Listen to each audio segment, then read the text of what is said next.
Welcome back to our YouTube channel. My name is Vidhi and आज की video में हम डिस्कस करेंगे जो यूकेपीएससी ने साइंस के क्वेश्चन पूछे हुए प्रीवियसली। तो सबसे पहले हम लोअर पीसीएस जो अब रिसेंट हुआ था उसके प्री में जो पूछे गए क्वेश्चन थे उनको देखेंगे। तो पहला क्वेश्चन है, conservation and development of which of the following breeds of animal is being done through embryo transplantation. तो एम्ब्रायो जो ट्रांसप्लांटेशन है इससे हम कौन सी जो ब्रीड्स हैं एनिमल्स की इनको कंजर्व कर रहे हैं। रेड सिंधी है, साहिवाल, गिर है। तो तीनों ही गायों की नस्लें हैं और गवर्नमेंट ऑफ इंडिया का एक प्रोग्राम आया था राष्ट्रीय गोकुल मिशन जो कि 2014 का ही प्रोग्राम था। तो इसमें मास एम्ब्रायो ट्रांसप्लांटेशन प्रोग्राम चलाया गया था। कौन सी ब्रीड्स के लिए? तो साहिवाल, गिर, रेड सिंधी, ओंगले, दियोनी, वेचूर। तो कुछ इंडिजीनियस ब्रीड हैं जो इंडिया में मिलती हैं, तो इनके कंजर्वेशन और डेवलपमेंट के लिए ये प्रोग्राम चलाया गया था। तो रेड सिंधी, साहिवाल और गिर ब्रीड तीनों का ही यहाँ पे एम्ब्रायो ट्रांसप्लांटेशन के थ्रू ब्रीडिंग होती है। तो सी इसका सही आंसर हो जाएगा। आगे आते हैं। In a human body cell the majority of the protein is synthesised in the following. तो सबसे मेजॉरिटी ऑफ प्रोटीन कहाँ पे बनता है? तो माइटोकॉन्ड्रिया, प्लास्टिड, लाइसोसोम, राइबोसोम। तो राइबोसोम इसका आंसर हो जाएगा। राइबोसोम को हम प्रोटीन फैक्ट्रीज भी कहते हैं। RER से अटैच्ड रहते हैं। रफ एंडोप्लाज्मिक रेटिकुलम, या तो ये फ्री रहेंगे सेल के अंदर। और जो इंटरसेलुलर स्ट्रक्चर है राइबोसोम का वो RNA और प्रोटीन से मिलके बना होता है। तो राइबोसोम प्रोटीन फैक्ट्रीज होते हैं। लाइसोसोम के बारे में सुना होगा आप हम सभी ने कि ये सुसाइडल बैग्स होते हैं और माइटोकॉन्ड्रिया जो है वो एनर्जी बनाते हैं सेल्स के अंदर। आगे आते हैं। Which of the following is a plant hormone. तो प्लांट हार्मोन इनमें से कौन से हैं? इंसुलिन, थायरॉक्सिन और एस्ट्रोजन, साइटोकाइनिन। तो इसका जो सही आंसर हो जाएगा हमारे पास वो है साइटोकाइनिन। बाकी जो ये तीनों हैं ये ह्यूमंस में पाए जाते हैं। तो इनको देख लेते हैं एक बारी। जैसे इंसुलिन है, इंसुलिन हमारा बॉडी में बहुत ही इंपॉर्टेंट है। ये पेंक्रियाज के अंदर बनता है, बीटा सेल्स इन पेंक्रियाज। और इसका जो मेन फंक्शन है वो है रेगुलेट ब्लड ग्लूकोज लेवल्स। तो ब्लड में जो ग्लूकोज लेवल्स हैं उनको रेगुलेट करना। तो इसकी जो कमी की वजह से जो इंसुलिन नहीं बन पाता है तो डायबिटीज हो जाता है। ऐसे ही थायरॉक्सिन एक हार्मोन है जो कि थायराइड ग्लैंड से बनता है। इसका काम है रेगुलेटिंग मेटाबॉलिज्म, हार्ट रेट को कंट्रोल करना, बॉडी टेम्परेचर, ब्रेन डेवलपमेंट में काम आता है। ऐसे ही एस्ट्रोजन है। एस्ट्रोजन में कई जगह O होता है, कई जगह O नहीं होता है। तो ये प्राइमरीली जो है हमारा ओवरीज में बनता है। ओवरीज के अलावा ये फैट टिश्यूज में और एड्रिनल ग्लैंड में भी बनता है, प्लेसेंटा में बनता है ड्यूरिंग प्रेगनेंसी। तो एस्ट्रोजन जो है मेनली फीमेल रिप्रोडक्टिव जो डेवलपमेंट होता है उसके लिए रिस्पॉन्सिबल होता है। और इसके अलावा bone health, maintain healthy cholesterol levels या स्किन इलास्टिसिटी, इसमें भी एस्ट्रोजन का रोल होता है। तो ऐसा नहीं है कि एस्ट्रोजन केवल फीमेल्स में ही पाया जाता है, पर फीमेल्स में ज्यादा पाया जाता है क्योंकि प्राइमरली ये ओवरीज में बनता है और ओवरीज जो है वो फीमेल्स में ही होती है। बाकी जो एड्रिनल ग्लैंड, फैट टिश्यूज में बनता है तो ये थोड़ा अमाउंट में मेल्स में भी पाया जाता है। अगर हम प्लांट हार्मोन्स की बात करें जो कि यहाँ पूछा गया है क्वेश्चन में कि कौन सा इनमें से प्लांट हार्मोन है, तो जो प्लांट हार्मोन्स हैं वो दो टाइप के होते हैं, जो ग्रोथ को रेगुलेट करते हैं और एक ग्रोथ इनहिबिट जो उसे रोकते हैं। तो ऑक्सिन्स, जिब्रेलिन्स या साइटोकाइनिन्स ये तीनों ही ग्रोथ रेगुलेटर्स हैं और ग्रोथ इनहिबिटर्स ये एब्सिसिक एसिड और इथाइलिन है। तो इनके नाम याद रखते हैं। नेक्स्ट आते हैं। Which of the following element has maximum density? काफी अच्छा क्वेश्चन है। सोडियम, मरकरी, गोल्ड और आयरन, इनमें से किसकी डेंसिटी ज्यादा है? तो अगर हम हाईएस्ट डेंसिटीज वाले मेटल को देखें तो osmium, iridium, platinum, rhenium, plutonium, gold, mercury, lead, silver, ये सब हाईएस्ट डेंसिटीज में आते हैं। इनकी डेंसिटी डबल डिजिट में होती है।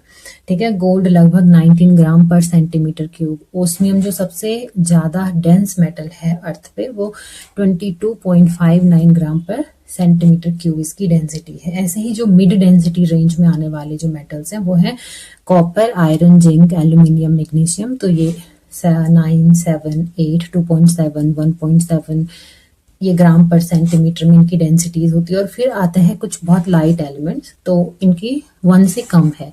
अब वाटर की डेंसिटी हम 1 ग्राम पर सेंटीमीटर क्यूब लेते हैं। तो जो ये एल्कली मेटल्स हैं, सोडियम, पोटेशियम और लिथियम, इनकी डेंसिटी वाटर से भी कम होती है। तो अगर हम यहाँ ऑप्शंस देखें तो सोडियम, मरकरी, गोल्ड और आयरन। तो यहाँ पे जो हाईएस्ट डेंसिटीज वाले मेटल है इसमें से एक ही ऑप्शन है गोल्ड, और मरकरी भी है यहाँ पे, सॉरी। तो गोल्ड हमारे पास सबसे ज्यादा डेंसिटी वाला हो जाएगा, इसके बाद इसमें मरकरी होगा। आयरन से ज्यादा डेंस होता है मरकरी, ये देखने वाली बात है यहाँ पे। और सोडियम तो बहुत ही लाइट एलिमेंट है, तो इसका आंसर हमारे पास हो जाएगा गोल्ड। आगे आते हैं, मैच करना है लिस्ट को, डिजीज एंड पॉजिटिव एजेंट्स। तो टाइफाइड, निमोनिया, एलिफेंटाइटिस और कॉमन कोल्ड है यहाँ पे, तो हमें मैच करना है इनको। तो जैसे टाइफाइड हमें पता है कि साल्मोनेला टाइफी होता है, ऐसे ही जो नाम से आते हैं, जैसे निमोनिया है तो निमोनी इसका वायरस होता है, स्ट्रेप्टोकोकस। ऐसे ही एलिफेंटाइटिस, तो ए का पहले ये देख लेते हैं, ए का हमारे पास एल बन गया है और बी का आई। तो ए का एल और बी का आई, तो ए और सी दोनों ऑप्शंस में ए का एल और बी का आई है। तो हमें एलिफेंटाइटिस और कॉमन कोल्ड पता होना चाहिए। तो एलिफेंटाइटिस हमारे पास होता है वुचेरिया से, तो इसका के हो जाएगा सी का। और कॉमन कोल्ड होता है राइनो वायरस। ये बहुत सारे टाइप के वायरस हैं राइनो वायरस, तो मेनली जो कॉमन कोल्ड है ये इससे होता है। तो सी का हमारे पास हो गया के, डी का हो गया जे। जो सही ऑप्शन है वो बनेगा ऑप्शन ए हमारे पास सही आंसर। तो ये अलग अलग चीजें हैं। अगर हम यहाँ देखें तो जो ये स्ट्रेप्टोकोकस निमोनी था, एक बैक्टीरिया है जिससे निमोनिया होता है। ऐसे ही टाइफाइड जिससे होता है साल्मोनेला टाइफी, ये भी एक बैक्टीरिया है। राइनो वायरस नाम में ही वायरस है, तो सामान्य जो जुकाम हमें होता है कॉमन कोल्ड वो वायरस से होता है। और ऐसे वुचेरिया जो है जिससे हाथी पांव या एलिफेंटाइटिस होता है वो एक पैरासाइटिक राउंड वॉर्म है। आगे चलते हैं, which of the following is a non metallic minerals. तो नॉन मेटेलिक मिनरल्स मीन्स ऐसे मिनरल जिनसे मेटल नहीं निकलता, नॉन मेटल निकलते हैं।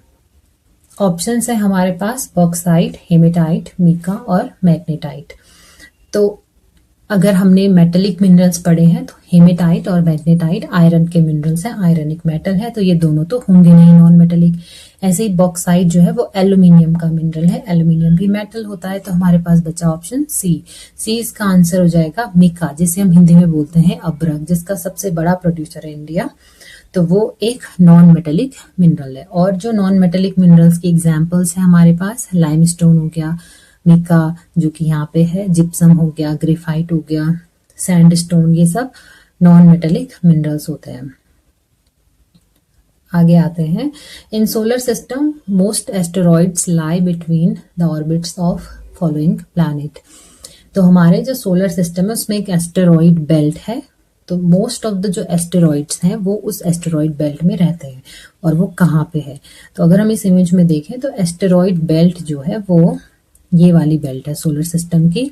तो ये जो बेल्ट है ये इसके एक साइड 4 बड़े ग्रह हैं और इसके दूसरी साइड 4 छोटे ग्रह हैं। तो अगर हमें पता है कि ये वाला प्लैनेट कौन सा है और ये वाला प्लैनेट कौन सा है, तो इनके बीच में ये बेल्ट है। तो ये बड़ा वाला प्लैनेट है सबसे बड़ा जुपिटर, और जुपिटर से पहले आता है मार्स। तो इसका आंसर हो जाएगा ए। मार्स और जुपिटर के बीच में सबसे ज्यादा एस्टेरॉइड्स हैं। इसके बाहर जो ये बेल्ट है ये सोलर सिस्टम से बाहर हो जाती है, इसको हम क्यूपर्स बेल्ट बोलते हैं। तो काफी अच्छी इमेज है सोलर सिस्टम की। तो अगर हम यहाँ पे प्लैनेट्स को देखें तो हमारा जो सोलर सिस्टम है उसमें ये 4 इनर प्लैनेट्स हैं और 4 आउटर प्लैनेट्स हैं। इनर प्लैनेट्स हो गए हमारे पास मरकरी, वीनस, अर्थ, मार्स, और जो आउटर प्लैनेट्स हैं जुपिटर, सैटर्न, यूरेनस और नेपच्यून। आगे आते हैं, which of the following polymer used to make electrical switches. इसका आंसर है बेकेलाइट। बेकेलाइट का यूज करते हैं हम स्विचेस बनाने के लिए। और जो ऑप्शन है इसमें जैसे ग्लिप्टल है, तो ग्लिप्टल भी एक polyester type thermosetting condensation copolymer है इथाइलिन ग्लाइकोल और थैलिक एसिड का। थर्मोसेटिंग का मतलब होता है कि जो ऐसे पॉलीमर्स जो एक बार बन जाते हैं तो हम इनको गला के दोबारा चेंज नहीं कर सकते इनकी शेप को। दो टाइप के पॉलीमर होते हैं ये, एक थर्मोसेटिंग होंगे, एक थर्मोप्लास्टिक। तो यहाँ पे भी थर्मोसेटिंग, ये थर्मोप्लास्टिक। तो थर्मोप्लास्टिक ऐसे हैं जो गर्म करने पे अपनी शेप को चेंज कर लेते हैं, फिर हम उसे चेंज कर सकते हैं। लेकिन जो थर्मोसेटिंग होते हैं वो एक बार अगर हम उनको हीट कर दें तो उनकी शेप चेंज हो जाती है। जैसे हमने ऊपर कहा कि इलेक्ट्रिकल जो स्विच हैं वो बेकेलाइट से बने होते हैं। तो बेकेलाइट एक थर्मोसेटिंग पॉलीमर है। तो स्विच को जैसे हम गर्म कर दें, जला दें, तो वो गल के कुछ और ही बन जाता है। तो पहला ऑप्शन ग्लिप्टल था। ग्लिप्टल एक थर्मोसेटिंग पॉलीमर है। तो कोपॉलीमर मीन्स इसके जो मोनोमर हैं जिनसे बनता है दोनों अलग अलग हैं, इथाइलिन ग्लाइकोल और थैलिक एसिड। ऐसे ही पॉलीस्टायरीन है। तो पॉलीस्टायरीन मतलब बहुत सारे स्टायरीन, तो पॉलीमर हो जाएगा ये स्टायरीन का। और ये पैकेजिंग, फूड कंटेनर, इंसुलेशन में काम आता है।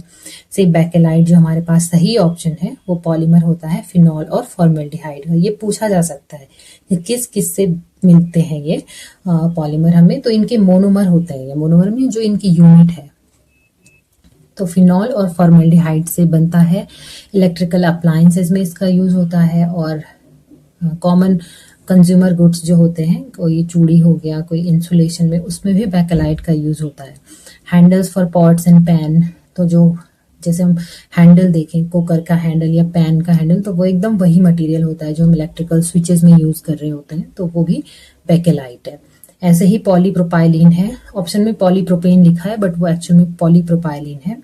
तो ये भी थर्मोप्लास्टिक पॉलीमर है जो कि पैकेजिंग और टेक्सटाइल में यूज होता है। अब आते हैं हम साइंस के जो क्वेश्चन एफआरओ के प्री में पूछे गए थे उन पे। तो पहला क्वेश्चन इसमें था, blueness of sky is due to which of the following processes. तो ब्लू क्यों है हमारा स्काई? तो ये बहुत कॉमन क्वेश्चन है कि स्कैटर जो है उसकी वजह से होता है स्कैटरिंग। तो सी इसका ऑप्शन सही है। जो ब्लू लाइट होती है हमारे पास वो सबसे ज्यादा स्कैटर होती है क्योंकि ये शॉर्ट वेव्स होती हैं और इसकी स्कैटरिंग ज्यादा होने की वजह से ये हमें ज्यादा भी दिखती है। तो सी इसका आंसर हो जाएगा। अगला है हमारे पास, which type of blood cells help to fight infections. तो कौन सी सेल है जो इन्फेक्शंस को फाइट करती हैं, जो बीमारियों से लड़ने में मदद करती हैं? तो इसका आंसर है ए, WBC। तो वाइट ब्लड सेल्स जो है वो इन्फेक्शंस को फाइट करने का काम करती हैं हमारी बॉडी में, जिनको हम ल्यूकोसाइट्स भी बोलते हैं। और ये मेन 5 टाइप्स के सेल हैं, neutrophils, lymphocyte, monocyte, इस्नोफिल्स and basophils. ये भी किसी ऑप्शन में पूछ सकते हैं कि इनमें से कौन से WBC हैं और कौन से नहीं है। बाकी जो ऑप्शन है हमारे पास, जैसे RBC हो गया, प्लाज्मा सेल्स, प्लेटलेट्स, ये भी ब्लड के ही पार्ट और ब्लड के अंदर इनका अलग अलग काम होता है। जैसे रेड ब्लड सेल है तो ये ऑक्सीजन को कैरी करता है, कार्बन डाइऑक्साइड को कैरी करता है बॉडी के अंदर। ऐसे प्लेटलेट जो है वो ब्लड की क्लॉटिंग होने देता है ताकि खून ज्यादा ना बहे। तो आगे आते हैं अब इसमें, which communication method uses light signal to transfer data. तो डेटा ट्रांसफर करने के लिए लाइट का यूज करता है ऑप्टिकल फाइबर कम्युनिकेशन। ठीक है, इंफ्रारेड वेव्स जो कम्युनिकेशन होगा वो इंफ्रारेड का यूज करेगा, रेडियो वेव का यूज करता है, और ब्लूटूथ कम्युनिकेशन रेडियो वेव्स का ही यूज करता है। तो इसका आंसर, जो लाइट सिग्नल का यूज हम करते हैं ऑप्टिकल फाइबर कम्युनिकेशन मेथड में। नेक्स्ट क्वेश्चन पे आते हैं, which of the following is responsible for transmitting the dengue virus. तो जो डेंगू जिसे हम कहते हैं, कौन सा मच्छर इसे फैलाने में रिस्पॉन्सिबल है? तो एडीज इसका आंसर हो जाएगा। ठीक है, एडीज जो मच्छर है वो डेंगू को वायरस का वेक्टर होता है। बाकी जो इसमें ऑप्शन है, जैसे एनोफिलीज है, तो एनोफिलीज जो मच्छर है वो मलेरिया फैलाने के लिए रिस्पॉन्सिबल है। ऐसे क्यूलेक्स जो मस्कीटो होता है वो वेस्ट नाइल, जापानीज इंसेफेलाइटिस और एलिफेंटाइटिस, जिसे हाथी पांव भी कहते हैं, तीनों का वेक्टर होता है। और जो ऑप्शन डी है, सेत्से फ्लाई, तो एक मक्खी है जो स्लीपिंग सिकनेस को फैलाने के लिए रिस्पॉन्सिबल है। आगे आते हैं इसमें, which of the following in which mission India's first interplanetary mission, which mission was the India's first interplanetary mission? तो पहला interplanetary mission मतलब अंतर्ग्रहीय जिसे बोलेंगे, एक ग्रह से दूसरे ग्रह में कौन सा था? तो चंद्रयान फर्स्ट मंगलयान, गगनयान, कार्टोसैट, ये 4 इसरो के मिशन हैं। तो मंगलयान जो है वो अर्थ से मंगल पे गया था, मतलब 2 अलग अलग यहाँ पे प्लैनेट्स हैं, तो मंगलयान इसका आंसर होगा। बाकी ऑप्शन अगर हम देखें तो चंद्रयान मिशन मून पे गया था, तो मून तो इंटरप्लैनेटरी नहीं है क्योंकि मून हमारे ही प्लैनेट में है। गगनयान जो है वो स्पेस मिशन है जो स्पेस में जाने के लिए है। ऐसे कार्टोसैट जो मिशन था वो सैटेलाइट से रिलेटेड था, अर्थ ऑब्जर्वेशन सैटेलाइट जो थी, तो किस तरीके से हम ज्यादा अच्छे से डेटा कलेक्ट कर सकें अर्थ के बारे में, उससे रिलेटेड था। तो इसका आंसर हो जाएगा मंगलयान। मंगलयान इंडिया का पहला इंटरप्लैनेटरी मिशन था। नेक्स्ट क्वेश्चन पे आते हैं, which of the following gas is used in fire extinguisher. तो फायर एक्सटिंग्विशर जो होते हैं उनमें हम कौन सी गैस का यूज करते हैं, मतलब आग बुझाने के लिए कौन सी गैस यूज होती है। तो इसका आंसर है CO2। ऑक्सीजन से आग ज्यादा लगती है, और ये सभी जो है इन सभी में से जो सही ऑप्शन है वो कार्बन डाइऑक्साइड हो जाएगा। जो ये हमारे पास ऐसे रहता है फायर एक्सटिंग्विशर, इससे जो ये निकल रहा है व्हाइट कलर का, कई बार हम ऐसे समझते हैं कि पानी होगा, ये पानी नहीं है, ये कार्बन डाइऑक्साइड गैस है। आगे आते हैं, which mission of ISRO aims to study sun. ये इजी क्वेश्चन है। आदित्य L1 मिशन है इसरो का जो सन की स्टडी के लिए है। नेक्स्ट जो हमारे पास क्वेश्चन है ये है, the source of energy from the sun. ये भी इजी क्वेश्चन है क्योंकि सीधे एनर्जी पूछी गई है, प्रोसेस नहीं पूछा है, तो न्यूक्लियर एनर्जी सही आंसर है। ये भी पूछ सकता था कि कौन सी प्रोसेस है, न्यूक्लियर फिशन है, न्यूक्लियर फ्यूजन है, तो न्यूक्लियर फ्यूजन से सन में एनर्जी बनती है, तो न्यूक्लियर एनर्जी इसका सही आंसर हो जाएगा। तो ये कुछ क्वेश्चंस थे जो साइंस वाले सेक्शन से पूछे गए थे। और अगर हम थीम देखें टॉपिक की तो रिपीटेटिव थीम्स हैं कि फिजिक्स में क्या पूछा गया है, केमिस्ट्री में या बायो में। तो आज के वीडियो में इतना ही, बाकी हम डिस्कस करेंगे नेक्स्ट वीडियोज में। तब तक के लिए have a good day. Thank you.